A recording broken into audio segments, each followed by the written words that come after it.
Radio Claret América presenta Sediento de ti, la palabra, fuente de vida, con el sacerdote misionero claretiano Tony Díaz. Reflexiones diarias del Evangelio. Aquí iniciamos.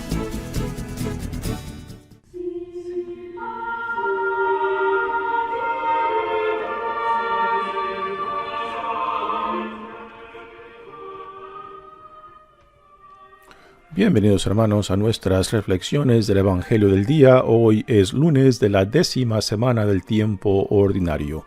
Lunes de la 10ª semana del tiempo ordinario. El Evangelio de hoy viene de Mateos capítulo 5 versículos 1 al 12. En aquel tiempo, cuando Jesús vio a la muchedumbre, subió al monte y se sentó. Entonces se le acercaron sus discípulos.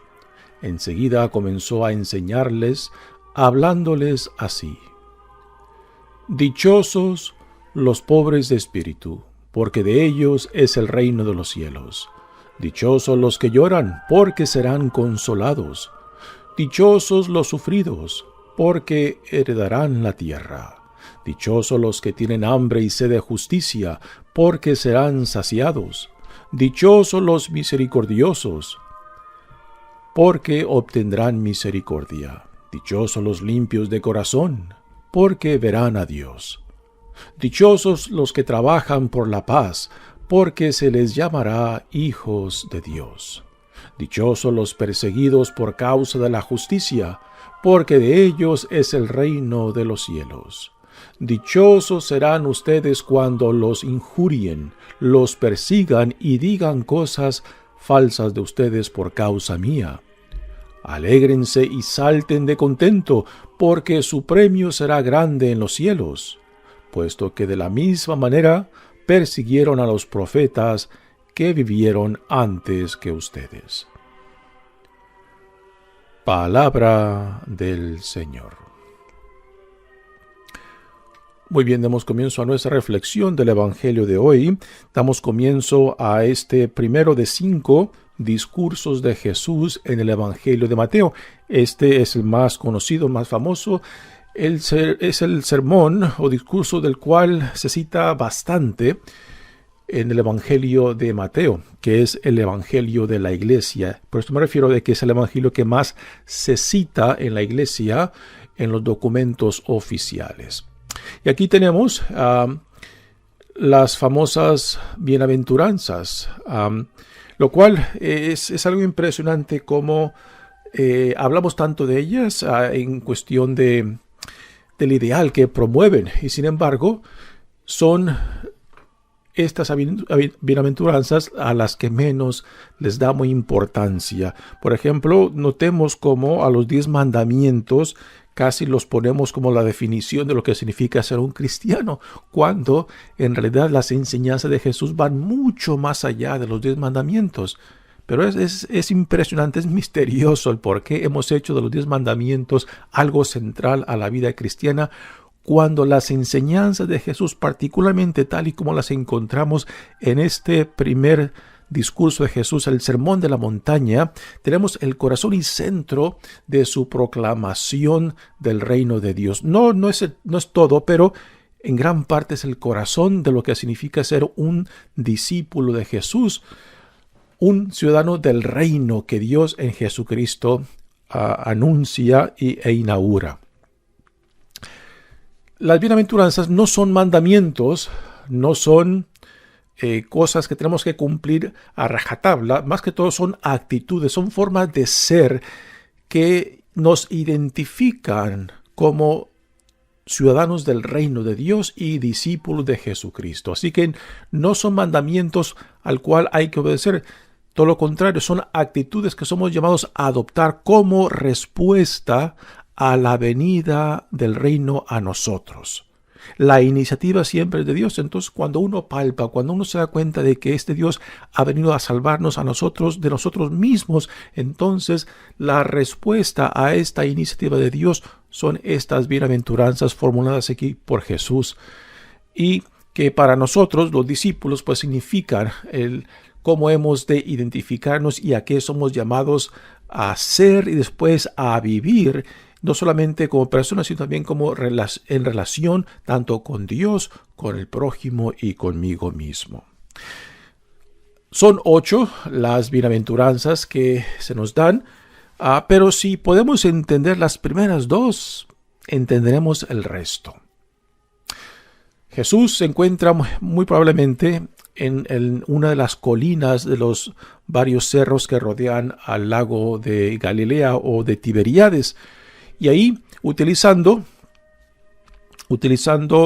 el cerro, digamos como uno de los teatros antiguos griegos que estaban donde la gente se sentaba en la parte alta y el escenario estaba en la parte baja, y la colina pues funcionaba como una amplificación de las voces de los actores. Pues aquí quizás igualmente Jesús está utilizando la colina en reverso, hablando desde arriba hacia abajo.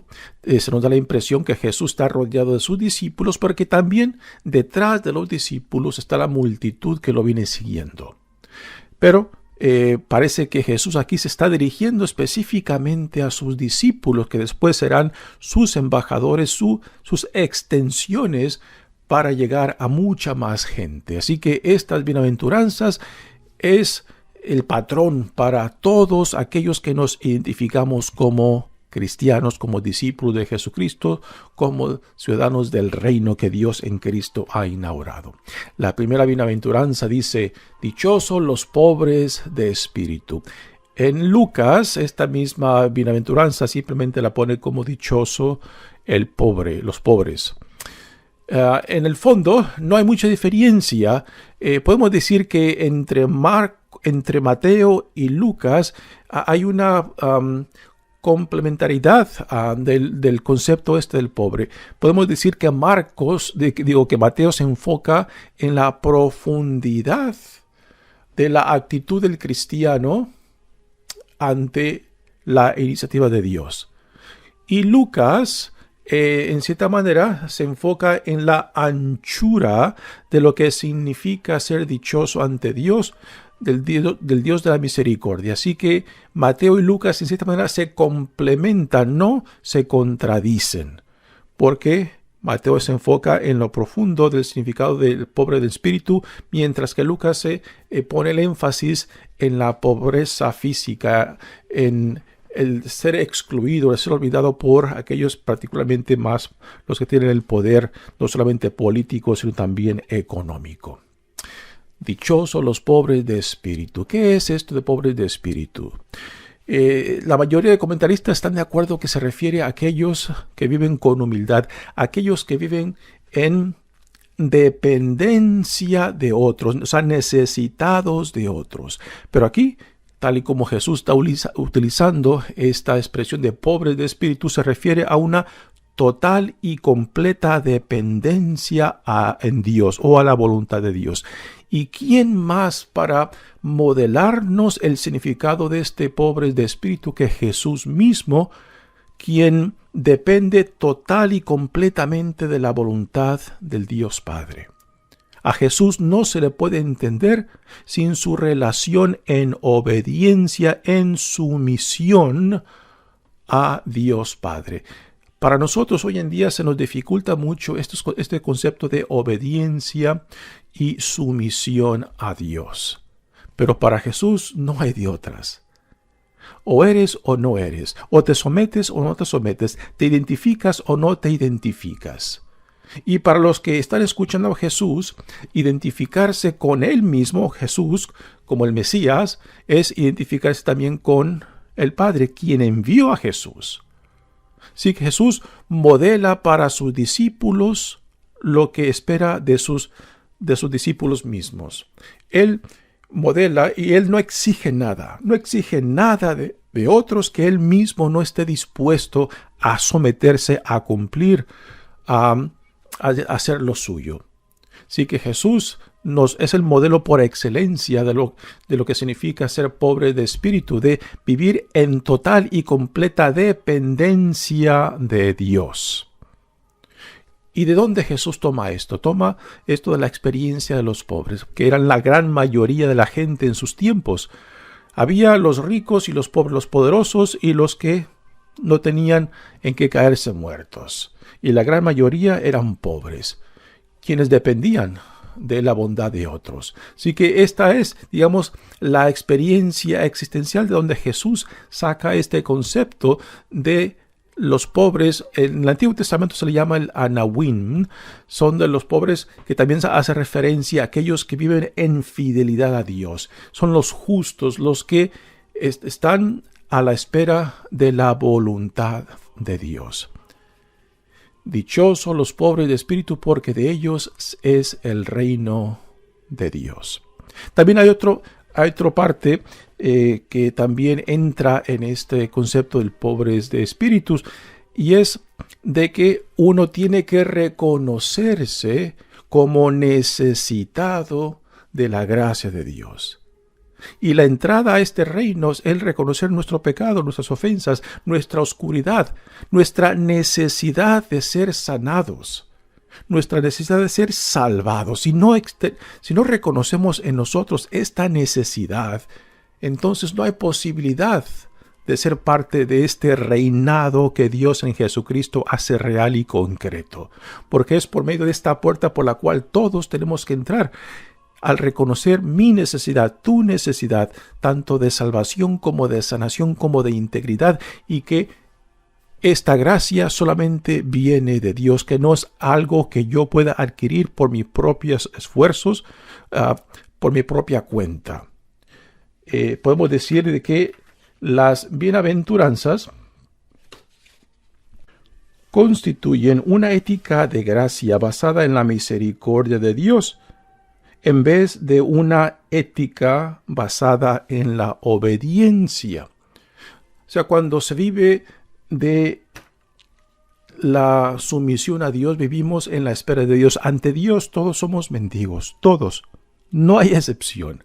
Y por eso quizás nos cuesta tanto identificarnos con esto, porque la mayoría de nosotros vemos esto como debilidad, como vulnerabilidad, lo cual a la mayoría de nosotros no nos gusta esta idea, esta imagen de ser vulnerables ni ante Dios mismo. Pero esto es lo que Jesús nos modela en sí mismo, que su vida gira en torno a la voluntad de Dios Padre. Por eso Él se somete, por eso Él es obediente, por eso Él da su vida en respuesta al amor que Dios volca en Él. Entonces, su respuesta a este amor del Dios Padre es sumisión, obediencia, entrega. Por eso Dios lo resucita, porque el amor no puede ser destruido, no puede ser enterrado, porque tarde o temprano siempre resucita. Y esto, repito, esto es lo que Jesús nos modela en su vida plenamente. La segunda bienaventuranza habla de los que lloran. Dichosos los que lloran, porque serán consolados. ¿Qué es este llorar? ¿Llorar de qué? ¿Llorar por qué? Bueno, uno puede, si vemos esta segunda bienaventuranza conectada con la primera, entonces, cuando uno reconoce su necesidad, su vacío, su pobreza, que no tenemos nada en qué pararnos, en qué autojustificarnos, entonces uno llora por reconocer su propia pobreza, sus pecados, por nuestra necesidad de Dios mismo. O sea, llorar porque reconocemos de que no tenemos nada en que podemos pararnos, de que autojustificarnos, de que estamos necesitados de todo. Esto puede ser una forma de explicar el llorar.